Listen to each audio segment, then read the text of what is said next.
everyone. So in this lecture we are going to learn about the research views and the approaches, or also called as the approaches in artificial intelligence. So these are the research view. ये वो views है जिनका use करके हम लोग हमारे artificial system design कर सकते हैं. अब यहाँ पे totally 4 views are there. The first one is acting humanly, such as the Turing test. Second view is thinking humanly, the cognitive modeling approach. Third is thinking rationally, the law of thought approach. And fourth one is acting rationally, the rational agent approach. The first one is the Turing test approach. अब ये जो Turing test है, यानी अगर तुम्हें कोई भी system बनानी है एज अ ट्यूरिंग टेस्ट. अब एक्चुअल में ट्यूरिंग टेस्ट क्या है? तो Turing test is the implementation of your artificial intelligence और द ह्यूमंस इन सिस्टम. जैसे Alan Turing, the Turing test is it is a first time a computer has entered into a natural conversation with a human.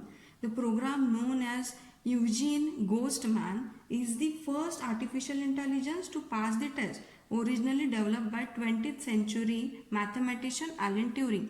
अब ये जो Alan Turing है, इन्होंने क्या किए, एक सिस्टम डेवलप किए. अब ये जो सिस्टम थी, this is they gives the name as a Turing machine. अब ये जो ट्यूरिंग मशीन है, इस ट्यूरिंग मशीन में उन्होंने क्या किए, तो प्रोग्रामिंग की, ऐसी प्रोग्रामिंग की है कि ये सारे ह्यूमंस के आंसर्स है वो दे सके. अब ह्यूमंस के आंसर देने के लिए उन्होंने एक टेस्टिंग परफॉर्म की. उस टेस्टिंग में उन्होंने क्या किए, एक मतलब 2 रूम्स में, एक रूम में एक ह्यूमन रखे इंट्रोगेटर और सेकेंड रूम में एक मशीन रखे. अब ये जो ह्यूमन इंट्रोगेटर है, इसको ये नहीं पता था कि सेकेंड रूम में मशीन रखी हुई. अब ये टेस्ट पास करने के लिए उन्होंने क्या किया, ये ह्यूमन को बोले कि तुम लोग n नंबर ऑफ क्वेश्चंस पूछो, तुम्हें जो नेक्स्ट वॉल या फिर नेक्स्ट रूम में जो ह्यूमन है वो रिप्लाई दे देगा. अब ये जो ह्यूमन था, जो भी इंट्रोगेटर है, उसने n नंबर ऑफ क्वेश्चंस पूछे, पर n नंबर ऑफ क्वेश्चंस के सारे करेक्ट आंसर जो AI सिस्टम ने दिए, मीन्स यूर ट्यूरिंग मशीन्स में, तो ये ट्यूरिंग टेस्ट है वो सक्सेसफुल हुआ. So this is such as your Alexa. अब जो एलेक्सा होती है, जैसे तुमने देखे, जब एलेक्सा को हम लोग कोई भी इनपुट देते हैं तो वो हमें रिप्लाई कर देती है. So this is difficult to distinguish that either the reply is from the system or either the reply is from the human. So this is the Turing test जो कि successful हुआ था in 1950s. Now second is thinking humanly. So thinking humanly is basically of 2 things. The first one is the introspection and second one is psychological experiments. अब introspections में क्या होता है, तो thinking humanly या फिर इसे हम लोग क्या बोला जाता है, कॉग्निटिव मॉडलिंग अप्रोच. अब कॉग्निटिव मॉडलिंग अप्रोच में क्या होता है, so it is focus on mimicking human behaviour and reasoning to solve complex problems.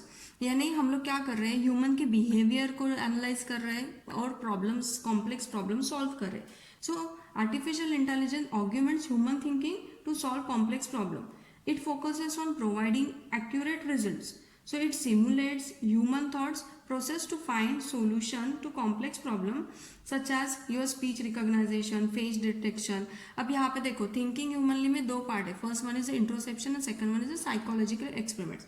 अब इंट्रोस्पेक्शन में क्या होता है, so it is by trying to catch our own thoughts. जैसे कि अगर कोई ह्यूमन है, अब ह्यूमन है, उसका फेस अगर समझो सैड है, तो हम लोग क्या करते हैं, डिटेक्ट करते हैं कि नहीं ये पर्सन है वो आज सैड है. अगर वो स्माइली फेस है तो हम लोग क्या करते हैं, क्या एनालाइज करते हैं या फिर ऐसे प्रेडिक्ट करते हैं कि ये पर्सन आज हैप्पी है. तो दिस इज अ इंट्रोस्पेक्शन. तो कोई ऐसी मशीन तुम लोग बना सकते हैं क्या, जो ह्यूमन के फेस को या फिर ह्यूमन के बिहेवियर को एनालाइज करके ये कंक्लूजन निकाल सके कि उसके माइंड में क्या चल रहा है. So this is that's why it is called as cognitive modelling. अब नेक्स्ट आता है उसमें साइकोलॉजिकल एक्सपेरिमेंट्स. अब साइकोलॉजिकल एक्सपेरिमेंट्स में क्या होता है, जैसे कि तुम्हारा फेस रिकॉग्नाइजेशन है. अब फेस रिकॉग्नाइजेशन में क्या होता है कि फेस रिकॉग्नाइजेशन में तुम लोग मतलब कोई रिकॉग्नाइज कर रहे हैं, जैसे कि कोई पर्सन है और वो क्या करता है, उसने समझो फेस है वो एज एन इनपुट दिया ऑथेंटिकेशन के लिए. अब वो ऑथेंटिकेशन में हम लोग क्या करेंगे, फेस एज एन इनपुट लेंगे. अगर वो फेस है वो तुम्हारे सिस्टम ऑथेंटिकेट कर रही है, तो उस डेटा को तुम लोग क्या कर रहे हैं, इम्प्लीमेंटेशन प्रोवाइड कर रहे हैं उस यूज़र को.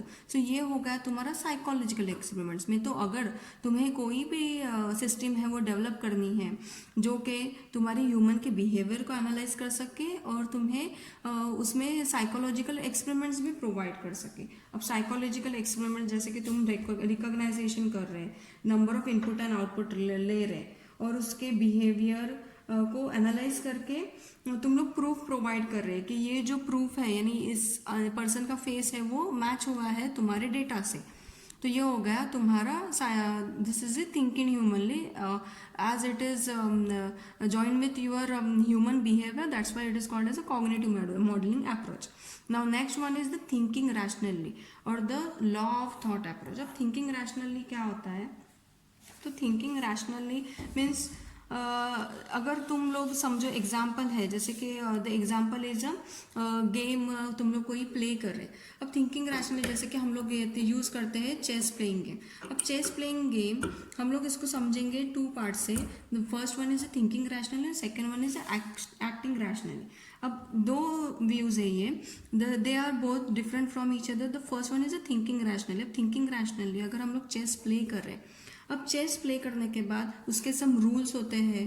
अब रूल्स के बाद हमें ये भी थिंक करना है कि हमारा जो नेक्स्ट मूव होना चाहिए इसके बेसिस पे हम लोग विन होने वाले हैं या लूज होने वाले।